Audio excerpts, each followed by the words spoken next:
All right. I never know what to do first. Take off the logo or the music. I always think I do it wrong, too. Whatever way I choose, I think I do it wrong. This is the Dr. Sem Yankee Show. It is Saturday, July the 11th, 2026. And we're not going to do a lot of Yankee bashing today. We're not going to talk about how they've had a miserable month. We're not going to talk about players who aren't performing. Instead, today, we are going to talk about the great Mickey Mantle and a wonderful book that was just written this year about Mickey Mantle. We have not one, but two special guests. But before we begin, let's make today a great day. And how do you make your day great? It's simple. You look around and you notice the good, because there is good everywhere, always. Even in the worst times, there is good. You notice the good and you bring that and cherish that in your heart. And when you do that, you'll say to yourself, even in the worst times, there's something that I can be appreciative of, or something that I can be happy for. And then we take that goodness, and instead of holding it in our own self, we share it with others. But I know some of you might say, Dr. Sem, there is no good. I can't find any good anywhere in this entire world. And if that's the case, then create good on your own. Do something nice for somebody else. And then you've got good. And then you can cherish that good in your heart. And then you can spread that good to others. Remember, when we give love, it comes back to us in greater amounts than we ever gave. Also, a reminder that this show is brought to you by Artemisia Publishing. Artemisia is a traditional publisher in the good old United States of America, and they've published lots of great books about the Yankees written by me. And some of those books are, the least among them, From Compton to the Bronx. I Need a New Graphic for The Greatest New York Yankees by Uniform Number. And of course, they also published the greatest novel ever written, Scattering the Ashes. If you haven't read it yet, your life is incomplete, so get yourself a copy. Go to apbooks.net. They have a gazillion books across a billion different genres. Take a look. They are great. Now, today's book does not come from Artemisia, comes from a different publisher, and it is called 7 Swings at 7, and it talks about Mickey Mantle, his legend, and the fact that he was a victim of American culture. It's by Rob Weir, and Rob is here. We're going to bring him up. Hi, Rob. Hey, Dr. Sem, how are you? I am doing great. It's great to have you. And we also have, from Start Spreading the News, and Central Pennsylvania, one of the greatest people in the world, Mike Whiteman. Oh, who happens to be reading my book. Thank you, Mike. It's good to be here. It's good to be Thank here. you, Mike. Mike did a review for this wonderful book on Start Spreading the News. And you can always go to Start Spreading the News at www.startspreadingthenews.blog, the greatest Yankees site. We put up brand new content every single day with articles at 6, 10, and 2 p.m. and 6 a.m. and 10 a.m., just so you don't get confused, 2 p.m., and then a game thread for every game that is played. But we're not here to talk about the Yankees of today. We're here to talk about Mickey Mantle. So, Rob, why don't you tell us a little about the wonderful book that you wrote? Well, it's a labor of love. I was an academic, and when I was an academic, I had to write a lot of books about things that I had to do to prove my chops, as it were. But I've had a couple things boiling in me forever. And I guess people said, when did you first start writing the book about Mickey Mantle? And I said, I think probably when I was 4. And that's what the time I became a Mickey Mantle fan. I grew up in South Central Pennsylvania. So Mike and I have talked about that before. I grew up in a place called Chambersburg. It was not in New York. In fact, nobody I knew even went to New York, but it was close to Baltimore. So I could go see Mickey Mantle play in Baltimore. And like a lot of things, my love of Mickey Mantle came from my dad. He grew up in Worcester, Mass, but he was not a Red Sox fan. He was a Joe DiMaggio fan. And so I kept hearing about Joe this, Joe that. And at 4 years old, I won my own hero, and who better than the Mick? And so I started writing about the Mick, and a lot of things are kind of interesting about the Mick. I mean, he was kind of a folkloric hero. Those massive home runs that he hit. They were not tape measure home runs, by the way, because nobody actually accurately measured them. But he just did things that it seemed like a little kid would love to do. And then as I got older, I found out there were things about the Mick that were not so nice. He was horrible with women, but he was very good on the issue of race. And so I started exploring those kinds of things. I didn't want to do a conventional biography of Mickey because, Jane Levy did a really good one, and a couple other people have done a really good one. So I wanted to look at Mickey from some other things that kind of, if you will, I was a historian. So I wanted to marry my love of baseball and of the Yankees and of Mickey with being a historian and talk about those things that, how Mantle fit into American culture and he didn't fit in, and reminding people that, we talk, Yankee fans talk about this ad infinitum, about how the Yankee teams of today are different than the Yankee teams of the 1950s and 60s and so forth. And that's true. I mean, that's what American culture does, is it changes. But I wanted to kind of think about that because when you deal with young people, there's a lot of this idea that they want to everything to be roses, and if somebody did anything bad in their life, that's it. We don't deal with them again.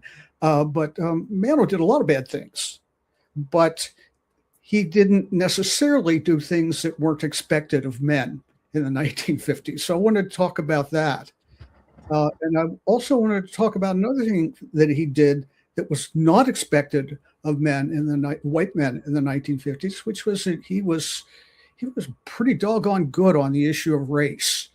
A friendship with Willie Mays and with the few Yankee players that were black when Mickey played, and he was always supportive of him. I think Arlene Howard would have married Mickey. She had married Elston. But, so there was a lot of rich stuff there that people don't remember or don't give the same value to. And, it's still kind of hard to get past the fact that Mickey Mantle is a great American hero. And, why do we do that? Well, sports fans do a lot of silly things like worship people that maybe shouldn't be worshiped. They just happen to do one thing a whole lot better than you or I could ever do them, right? And that was Mickey. I was just thinking I've got to give a talk at my local library at some point. And I was thinking about maybe using that line that that Brooks Robinson once used in 1963 after Mantle went on the disabled list, as it was called then, the injured list now. And then he came back, and he didn't even know that he had been activated again when he slammed a home run. And I happened to be in Baltimore at Memorial Stadium when he hit it. And that was the greatest day of my life. It was just spectacular. But, as he was going around the bases, he looked over at Boog Powell and he said, "That's why he's Mickey Mantle." Mm. And, those were the kind of stories that I was interested in. That's beautiful. So, yeah. I still can see that ball going over the fence. I can imagine. I couldn't believe a great moment for a kid. Oh, yeah. And you know what? Everybody has reported it wrong. They said he hit it to left field. He didn't. He hit it to right center. I was there. I saw where it was. And they said he hit it on the first pitch. He didn't. He took 2 strikes before he hit it. So that's great. Mike, when you read the book, what was the big takeaway you had? I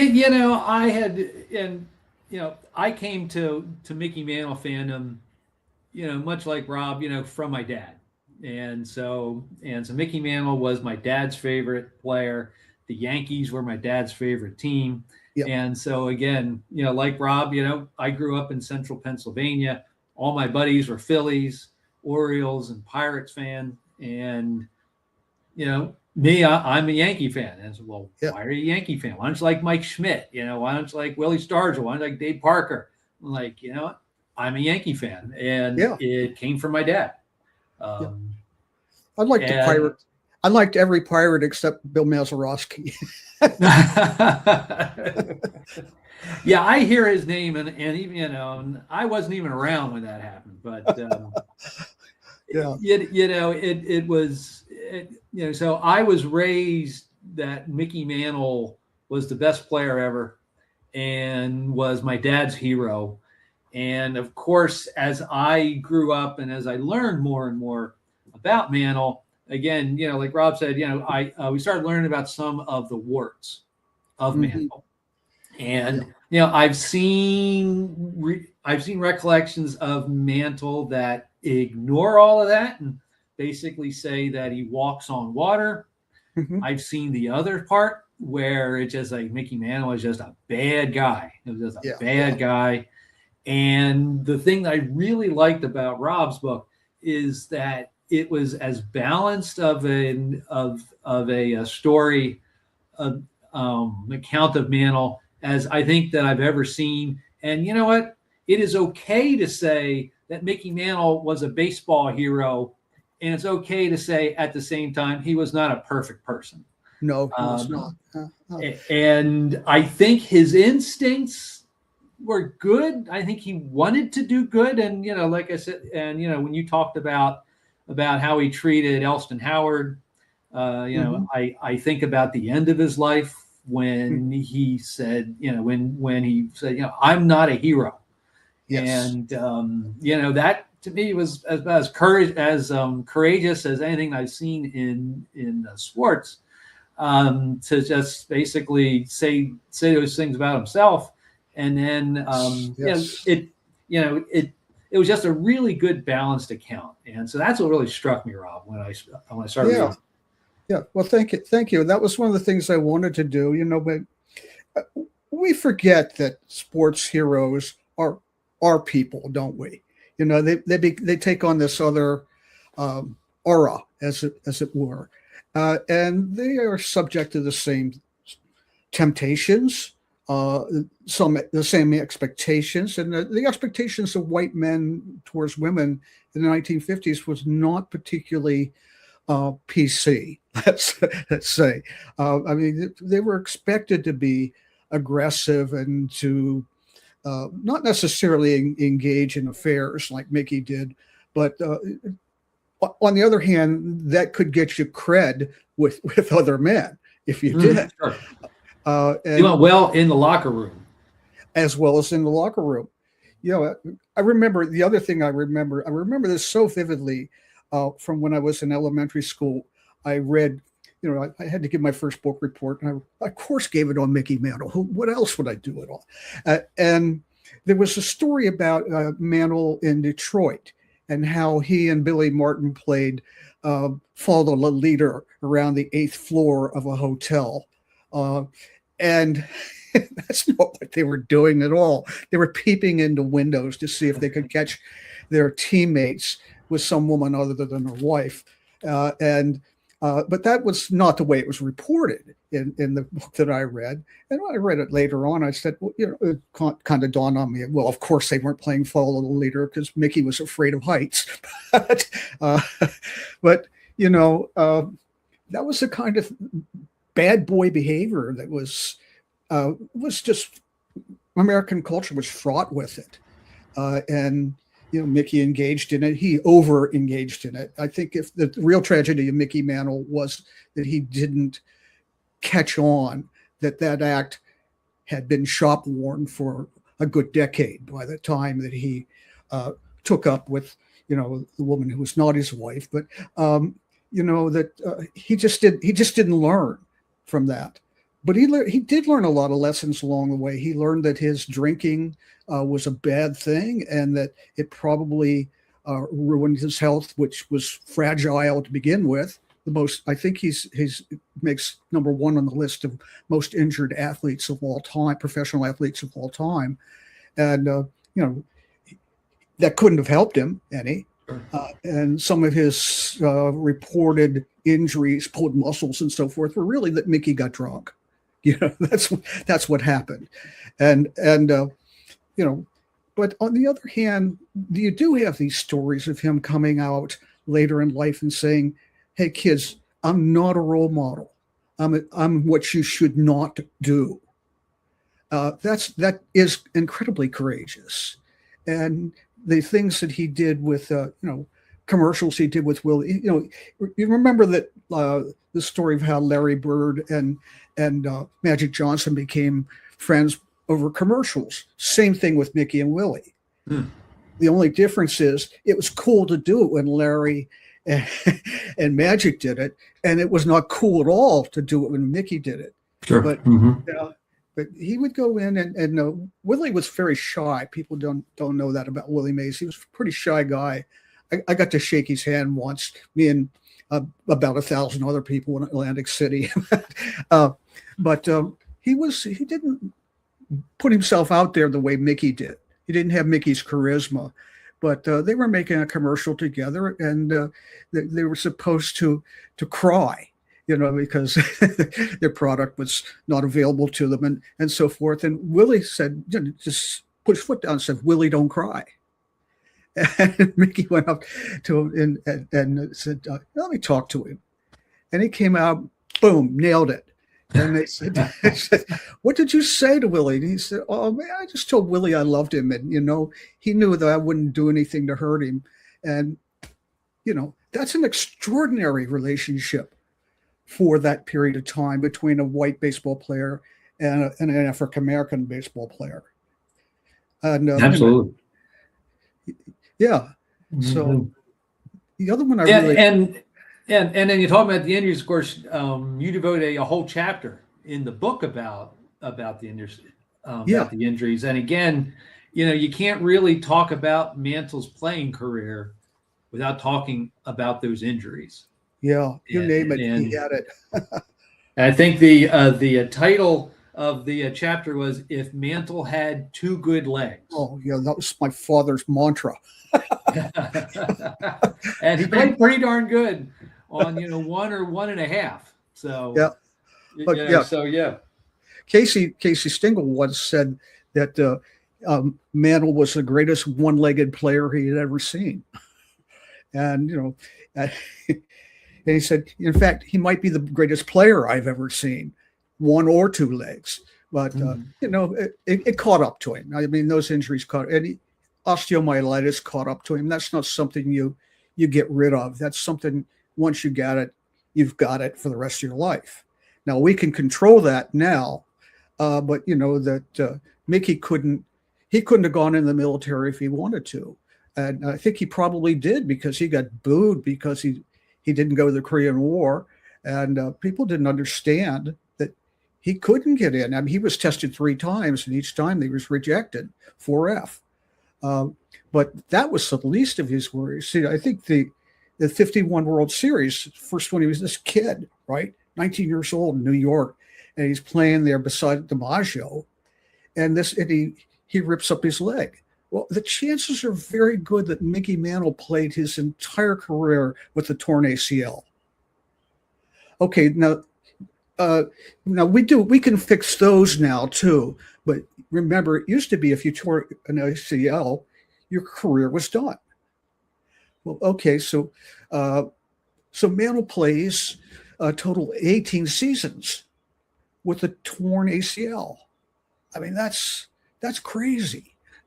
And you know, and Mantle would always, you know, he wouldn't complain about those things. And you know, he's a guy when he, you know, his side is torn open and you can see inside his body. He's hiding it from Casey Stengel because he knows Casey will take him out of the game. And then, and finally, I think it was Clete Boyer, maybe, who was one of Mickey's best friends, that said, you know, the Mick is bleeding, and may have that wrong, who it was, but and Mickey just says, "Oh, it's nothing, Case." You know, it's nothing. I can see inside your body. I can see your muscles twitching. It's nothing. I mean, that's you know, several people have said that Mickey was a greater hero to his teammates than he was to any baseball fan, because they knew what he went through every day. And you know, yeah. So let me ask you a controversial question here, Rob. Your dad was a big Joe DiMaggio fan. Yes. You're a big Mickey Mantle fan.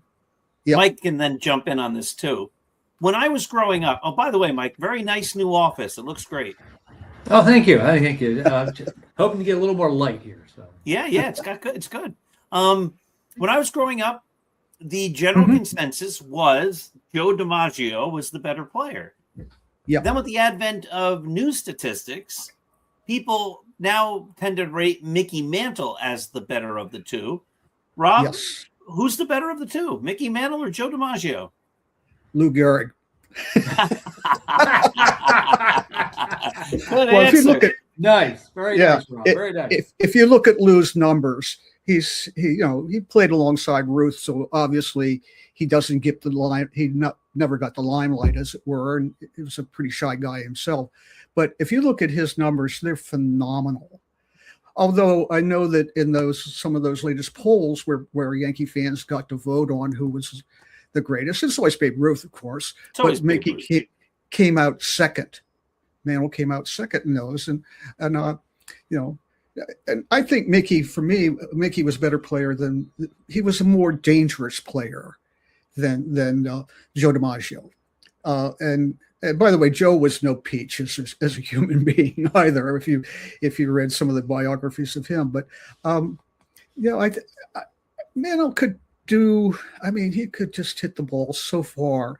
It could make you think, you know, surely there's a God in heaven. You know, and my dad used to joke that when Mantle really got a hold of one, that, you know, or maybe I told a joke. I don't remember. We come from we're Scottish heritage, so we tell jokes all the time. But we did when he was alive. But you know, that you could, when Mantle really got a hold of one, you could go out and get a hot dog out in the foyer and come back and sit down, put your Coke in the drink container and see where it came down.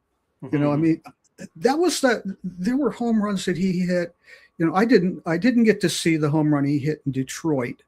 And by the way, think about this, by the way, when Mantle got hurt in 1963, okay, he had already hit the longest home run that had ever been hit at Briggs Stadium. And that was the year he almost hit the ball out of Yankee Stadium. that it hit the top light on the roof. So what a year that might have been. But just think about being able to do. I mean, you guys, I'm sure, went to the old Yankee Stadium and looked up there and said, "How can a human being hit a ball that far?" And I did the same thing. It was rising when it hit, right? Yeah. Some physicist made some kind of calculation about it but you can't really go by that because it did hit something. So you don't know how far it would have gone. But man, when I stood outside of Briggs Stadium after it was by then Tiger Stadium, it was on its way out. I used to go to a conference every fall in Detroit, and so I would go do other things in Detroit when I was there and so forth. And I stood out there where Mantle's ball came over the roof, and I just look there, and you have to be in awe of that. I mean, that's Paul Bunyan crap right there, and the home runs I saw him hit. I mean, I used to go down to Washington, D.C. to see the Mick too. We didn't go to New York because my dad was a working class guy. We didn't have a car that would be good enough to drive to New York. So that's how that worked. But we knew those towns, and we knew how to get around them and so forth. And we knew where to go if something went wrong with the car, which was a good thing. But after the Senators left Griffith Stadium and they moved into what was called DC Stadium, and then it was called RFK Stadium, they had those red seats up in the top deck in center field where Frank Howard hit them. And I saw Mantle hit one that was like maybe 2 rows over, but as far as Howard hit it. And Mickey always was a great Frank Howard fan. He said Frank was the strongest player I ever saw. Well, if Frank Howard was stronger than that, I never saw him hit one that far, but I saw Mickey hit one that far. And, it just seemed like the ball was never going to come down. And that gives a guy a kind of folkloric aura, as it were. Now, again, I want to emphasize that these guys, really, that's what they do. That's what they're supposed to do. I feel the same way when I see Aaron Judge really hit one. It's a thing of beauty. Although Judge's balls go out faster than Mickey's balls. Mickey's balls were parabolas. Just rise, and they don't come down until they are, until gravity pulls them down. That was kind of the way it was, except for his 500th. That was a cheap home run, but and I was a great Hank Aaron fan too. And Hank Aaron, he hit line drives. And so a lot of people didn't give Hank Aaron the credit he deserved because his home runs went gone. Oh, I blinked, I missed it.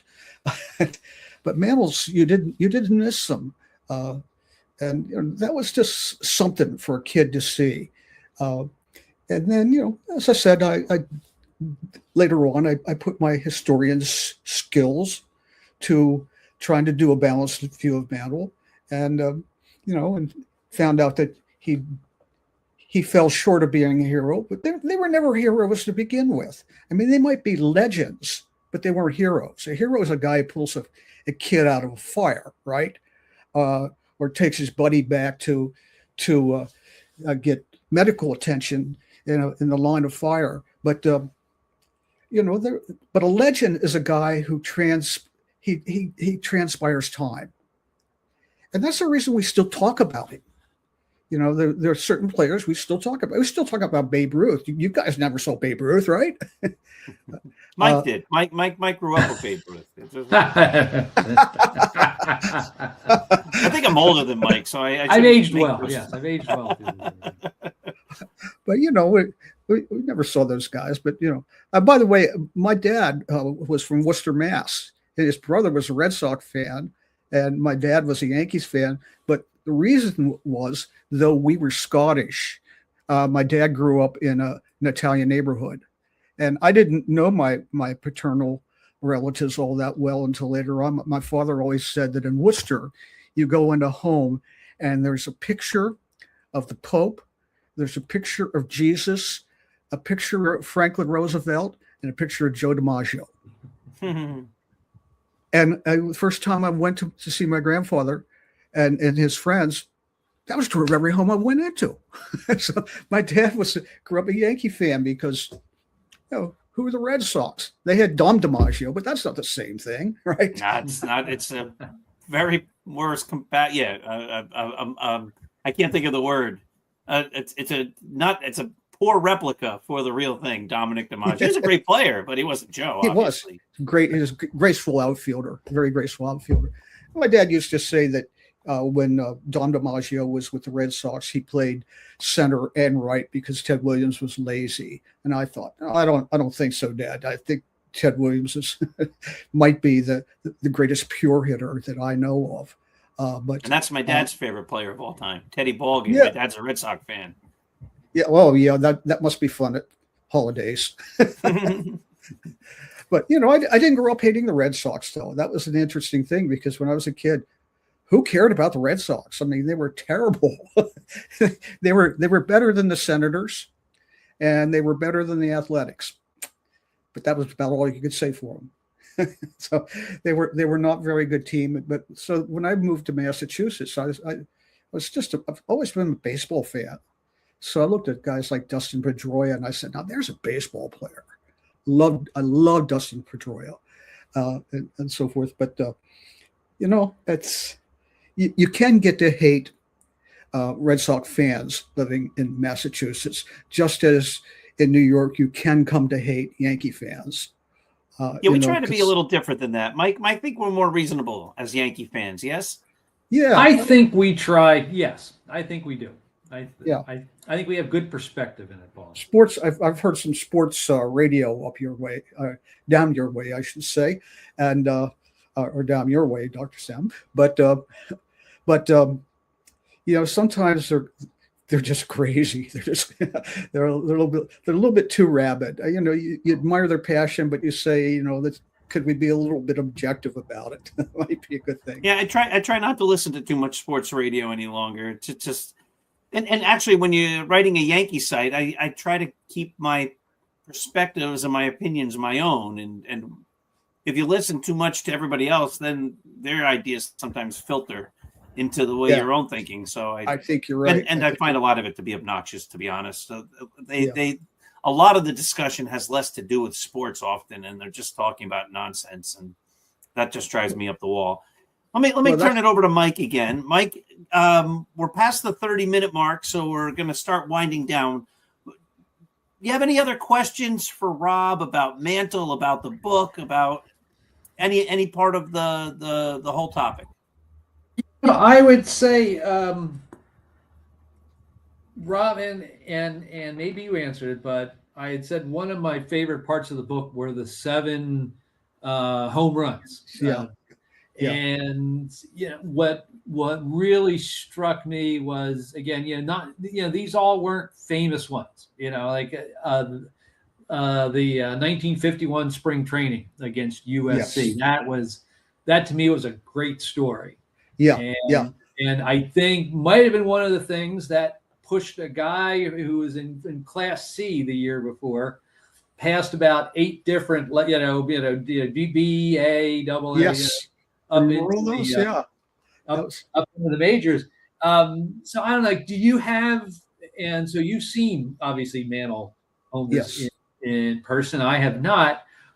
If you had to narrow down to one, which one would it be? Would it be that one you saw in Washington, or no? September 3rd, 1963 in Baltimore. The one he came off the IL and hit. That was it, because I was still a relatively young kid then. I think I was 11 at that time, and I was just a huge Mantle fan. And I thought, when you were playing with other kids, you just say Mantle's the greatest, and oh no, he's not, Clemente's the greatest, or whatever. That was the thing that you did. But when I saw that home run, I just thought, I'll never see anything like this again, probably. So, yeah. So. Yeah, it is a thrill of mine. And again, like I said, he was my dad's favorite player. It is just a thrill of mine to sit and talking to someone who's seen Mantle and who's seen some of those home runs. And so yeah, this has been tremendous. It was tremendous fun for me to read your book, Rob, and this has been a real treat for me to listen to you reminisce about it. Yeah, and it can be purchased. I guess it's on Amazon too. I'm probably at number 11,350,000 or something like that on Amazon. But I'm right there with you. But yeah, you can get that, and it's Summer Game Books is a publisher, and I'm told that it's available in the New York metro area in bookstores. I haven't been to New York for a couple months, so and Walt was the publisher was just getting around to getting a distribution of it in New York. But I'm told that they're in the bookstores, good bookstores near you. So awesome. Rob, I want to thank you so much. The book is called 7 Swings at 7.